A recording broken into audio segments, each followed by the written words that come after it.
Molt bona nit, benvinguts al Millennium, al Canal 33. Fora de temporada, com ho hem anunciat, fem uns quants programes més i ens agradaria que aquesta experiència es repetís un any rere l'altre. Per què? Perquè farem uns programes dedicats a la literatura. Som bastant afortunats en aquest programa, per molts motius. Som afortunats primer perquè aquesta casa decideix tenir un programa com aquest, que avui en dia no és tan fàcil com sembla. És un programa on normalment escoltem a moltes persones, on intentem tenir arguments nous sobre els temes més polèmics de la nostra societat, siguin polítics, siguin culturals, siguin socials. I aquests programes que farem els dedicarem a la literatura. I a més ho farem perquè tenim la immensa sort que ens hagin deixat unes entrevistes per poder-les emetre dins d'aquest programa. Fem referència a les entrevistes mítiques del programa Apòstrof, un programa que es va fer a França durant bastants anys, i el seu autor és Bernard Pivot. I som doblement afortunats perquè el senyor Pivot és aquesta nit amb nosaltres per parlar-nos precisament d'aquest programa que va fer tants anys ells. Bona nit, senyor Pivot. Com era això de l'Apòstrof? Per què s'ha convertit en un programa mític, en un referent en tota la televisió de qualitat?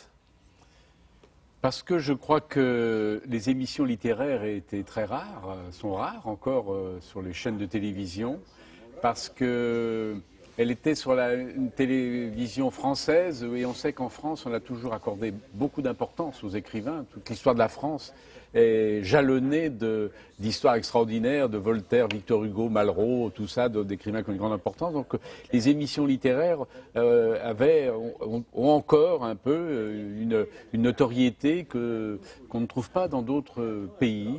Et puis parce que cette émission a duré, elle a duré plus de 15 ans et demi, s'est même continuée après avec Bouillon de culture.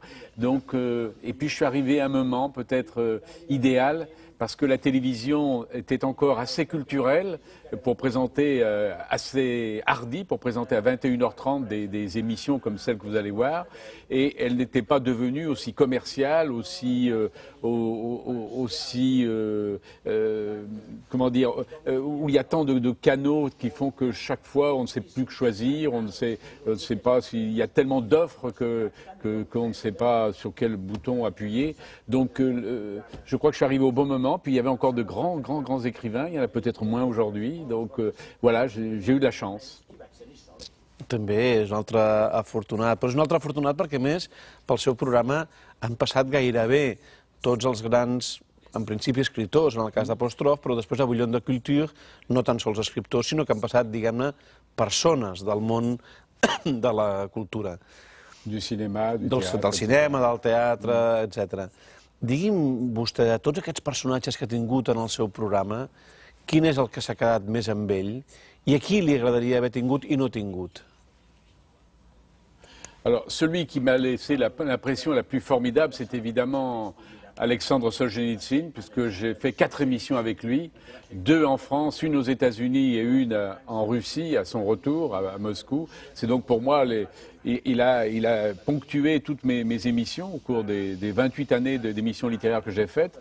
Pour moi, c'est un peu le symbole même des émissions que j'ai faites. Parmi les gens qui m'ont le plus impressionné, il y a évidemment Nabokov, parce que je considère que c'est l'un des écrivains les plus intelligents, l'un des esprits les plus brillants du XXe siècle. Et puis, j'ai eu la chance, évidemment, de rencontrer des êtres fascinants comme Georges Simenon, comme Marguerite Duras, comme Marguerite Yourcenar, et beaucoup d'autres, et des écrivains américains, des écrivains latino-américains, et des Russes, etc., etc. Donc, voilà, j'ai une sorte de collection, mais il ne faut pas voir ça comme des médailles. Ce ne sont pas des médailles, ce sont des moments de joie, des rencontres extraordinaires avec de très grands esprits, et devant eux j'ai toujours été extrêmement modeste, bien entendu, parce que moi je n'ai été qu'un intermédiaire entre le public français, aujourd'hui le public catalan, et j'en suis ravi, entre le public français qui désirait apprendre, qui désirait écouter des grands écrivains, puis le lendemain acheter les livres et les lire, et puis ces grands auteurs qui me faisaient l'honneur de venir dans mon... Com ho feia? Com era el mètode de treball seu? Vostè llegia el llibre durant la setmana, llegia més d'un llibre de tots els que hi havia en el seu programa, els seus col·laboradors feien aquesta feina, parlava amb els escriptors abans d'anar a l'estudi, els hi deia quines preguntes els hi volia fer, quin era el mètode de treball?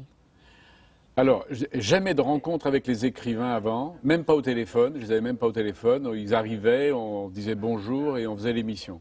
Deuxièmement, aucun collaborateur n'a jamais lu un livre pour moi. J'ai toujours lu de A à Z, en annotant, en mettant des commentaires parfois dans la marge. J'ai toujours moi-même lu les livres dont j'avais invité les auteurs. Alors quand c'était une émission ordinaire sur un plateau avec 4 ou 5 auteurs, je lisais évidemment attentivement ces écrivains que souvent un thème réunissait. Et quand il s'agissait de grands entretiens, comme celui avec Marie Yourcenar, puisque c'est celui que nous allons voir ce soir, eh bien, je lisais et relisais une grande partie de l'œuvre de l'écrivain. Donc c'était une émission que je préparais plus de 3 mois en amont. Je m'y préparais avec, je dirais un peu comme un étudiant. Je bachotais, je lisais, je relisais. Évidemment, je n'avais pas lu tous les livres de Marie Yourcenar. Il y en a encore quelques-uns qui m'ont échappé, mais la plupart des grands livres, à ce moment-là, je les ai lus, sinon pour la première, en tout cas pour la deuxième fois. Donc ça a toujours été un travail extrêmement précis, opiniâtre, et je l'espère, où je mettais ma petite intelligence au service de ces grandes intelligences. De tota manera, farem un petit parèntesi per dir que a vegades, no és el cas de la Yourcenar, no hi ha res pitjor que et sentis obligat a llegir una cosa per fer una feina. Una cosa és llegir per plaer, anar al cinema per plaer, anar al teatre també per gust, i una altra cosa és per obligació. I moltes vegades, quan els autors no són bons, o els directors, o les pel·lícules, costa fer un esforç. A vegades els espectadors pensen: ah, que bé, anar al cinema, una pel·lícula darrere l'altra, llegir una novel·la darrere l'altra, però moltes vegades també això és una càrrega de feina i no sempre és motiu de plaer. Tanquem aquest parèntesi. Oui, mais il faut pas être masochiste. Il faut prendre des livres et des films et des pièces de théâtre qui vous plaisent. Évidemment, si vous vous infligez les pires livres ou les pires films, ça, votre vie sera très désagréable. Mais avui no és el cas, perquè el nostre programa tindrà una protagonista que és aquesta senyora, que és Marguerite Yourcenar. Ja saben que aquestes entrevistes que veurem aquesta nit, a més han estat editades en vídeo dins d'una col·lecció que es diu Els monogràfics d'Apostrof. I a més d'escoltar aquesta nit Marguerite Yourcenar entrevistada per Bernard Pivot, vostès poden comprar la caset per tenir-la a casa seva. Senyor Pivot, com va ser l'entrevista de la Yourcenar? No va anar ell a l'estudi, sinó que vostè va anar a casa seva, em sembla recordar. Non, pas du tout. Non, je suis allé chez elle en Amérique. Je suis allé dans sa petite maison, dans l'île des Monts Déserts. C'est dans l'État du Maine, aux États-Unis. Donc je suis arrivé un jour vers 11 h du matin. Vous verrez d'abord au début de l'entretien sa petite maison. Elle vivait très modestement. Il y a une prairie autour. Voilà, au fond, j'avais l'impression de rencontrer une retraitée qui avait choisi de vivre aux États-Unis. Mais j'avais devant moi effectivement ce qu'on appelle le grand écrivain français, car elle avait ce statut qu'elle a un peu moins aujourd'hui. Elle est un peu dans le purgatoire aujourd'hui en France. Mais c'était le grand écrivain. Elle allait être la première femme à entrer à l'Académie française, événement majeur pour les Français, bien entendu. Donc, et elle avait quand même la réputation de ne pas être une femme commode. Donc j'étais là aussi un peu pas terrorisé, n'exagérons rien, mais j'étais un peu inquiet à l'idée quand même de rencontrer Marguerite Yourcenar. C'était la première fois que je la voyais, hein. Je n'avais jamais vu. Donc me retrouver chez elle, comme ça, dans son intimité, dans ce petit salon, en face d'elle, faire l'irruption chez elle avec toutes les caméras, les fils, etc. Je me disais, comment elle va prendre tout ça? C'est un désordre. Elle n'aime pas le désordre, Marguerite Yourcenar. Elle aime l'ordre, au contraire.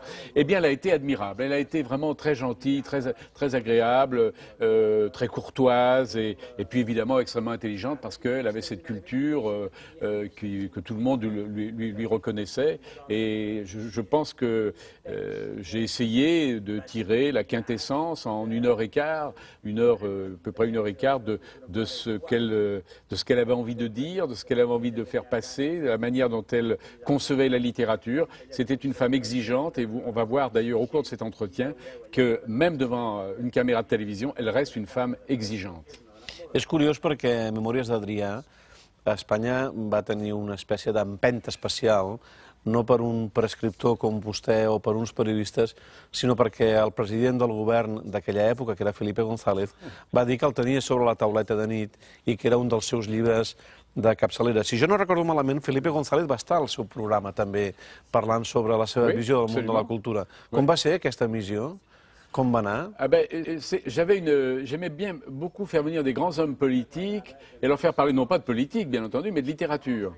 Je trouvais que ça aidait, ça encourageait les gens à lire. J'ai fait ça avec Valéry Giscard d'Estaing, avec François Mitterrand en France, et Felipe González, qui était venu avec son épouse dans une émission avec des auteurs espagnols qui parlaient français. Et donc, ça a été une émission extrêmement intéressante, qui a beaucoup étonné les Espagnols, parce que je crois qu'ils n'avaient pas pensé à faire une émission comme celle-ci avec Felipe González. Mais je pense que Felipe González l'avait accepté parce que justement, c'était en France, et que peut-être les risques étaient moindres que de la faire dans la télévision espagnole. Et les Français ont pris beaucoup d'intérêt. Ils ont été d'abord très fiers de voir que le Premier ministre espagnol parlait très bien le français, sa femme aussi, et puis aussi avait une connaissance. On a beaucoup parlé bien entendu de littérature espagnole, mais ils ont montré l'un et l'autre qu'ils avaient une très bonne connaissance de la littérature française. Faci'm dues petites confessions abans de veure l'entrevista. De tots els polítics que van passar pel seu programa, quin és el més culte i quin és el que assumeix més bé els valors de la literatura. I la segona confidència és, de tots els llibres de la Yourcenar, amb quin es queda vostè? Alors, vraiment incontestablement, l'homme politique français qui est le plus littéraire, qui a été le plus littéraire, qui avait une culture littéraire vraiment considérable, c'est François Mitterrand. C'est vraiment, c'est lui, il n'y a aucun doute. D'ailleurs, je pense qu'il avait lui-même un style assez éblouissant quand il écrivait. Je pense qu'il aurait pu devenir, peut-être pas un très grand écrivain, mais en tout cas un écrivain tout à fait honorable. C'était un homme vraiment épris de littérature. Et puis, la deuxième question, c'est... Era de qui totes les obres de Marguerite Yourcenar? Ah oui, oui. Moi, je pense que c'est Archives du Nord, qui est un livre très émouvant, enfin, qui raconte un peu son enfance dans le nord de la France et surtout de la Belgique. Et puis quand même les Mémoires d'Adrien, bien que je ne les ai pas lus depuis longtemps. Et j'ai rencontré un ami l'autre jour qui m'a dit « Oh, je les ai relus, ça a beaucoup vieilli. Est-ce vrai? Est-ce faux ?» Ben voilà, ça va m'encourager pendant ces vacances à relire Mémoires d'Adrien. Moltes gràcies, senyor Pivot. Tot de seguida veurem Bernard Pivot en acció entrevistant a Marguerite Yourcenar, l'autora d'aquestes memòries d'Adrià, d'Opus Nigrum, l'obra negra, i de tantes altres novel·les, memòries, que realment li van donar aquesta espècie de segell de la primera gran escriptora francesa. De totes maneres, tal com ha dit Bernard Pivot, va ser la primera que va entrar amb tots els honors a la Gran Acadèmia Francesa. Deixem ara de seguida a veure Marguerite Yourcenar i després tornarem a ser aquí una altra vegada per parlar sobre ella amb tots uns convidats, amb tot un seguit de convidats que seran aquí a la taula amb nosaltres. Fins ara.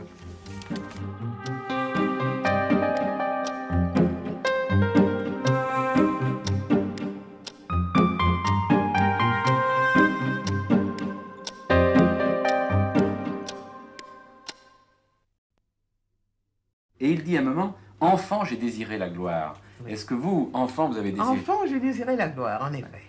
Et la gloire de l'écrivain? Oh, je ne savais pas trop. Je voulais être quelque chose d'important. Votre mère étant morte quelques jours après votre naissance, est-ce que ça a été un manque grave dans votre vie? Je crois que le manque a été absolument nul. Car enfin, il est impossible, à moins d'avoir un caractère extrêmement romanesque, de s'éprendre, de s'émouvoir d'une personne qu'on n'a jamais vue. Bon, pourquoi avez-vous choisi ce personnage d'Adrien? Donc, en 1948, C'était un personnage passionnant qu'un homme qui disait lui-même qu'il avait qu'il avait restabilisé le monde. Ça, c'est le premier élément de grandeur. Et le seul homme qui ait eu un culte presque insensé pour un ami mort pendant 9 ans. L'écrivain se trouve, et c'est ce qui rend l'écrivain si important, il se trouve devant cette matière informe, diverse, compliquée, qu'est la vie. Et il la travaille, et en la travaillant, il la voit peu à peu prendre forme, il se dit, tiens, ça donne certaines choses, ça produit certains effets. Et il nous permet aux gens de faire ces expériences à travers lui, d'analyser leurs propres expériences à travers les siennes. Vous ne pensez pas qu'il peut y avoir ce qu'on appelle une libération de la femme par la libération... Par l'aveu de la sexualité? Oui. Non, je crois que c'est une fausse libération. Pourtant, pour l'homme aussi. Ouais. Enfin, oui, mais enfin, je me souviens d'Alexis dit il n'y a rien de pire que le silence. oui. Oui, Alexis étouffe dans le silence. Remettons-nous... Mais il y a beaucoup de femmes qui avec étouffent dans le silence. Oui, mais je ne suis pas sûre que la manière dont elles veulent s'en sortir soit la vraie manière. Alors, on m'accuse très souvent d'être misogyniste. C'est une question idiote, à moins qu'on ajoute immédiatement qu'on est aussi misanthrope.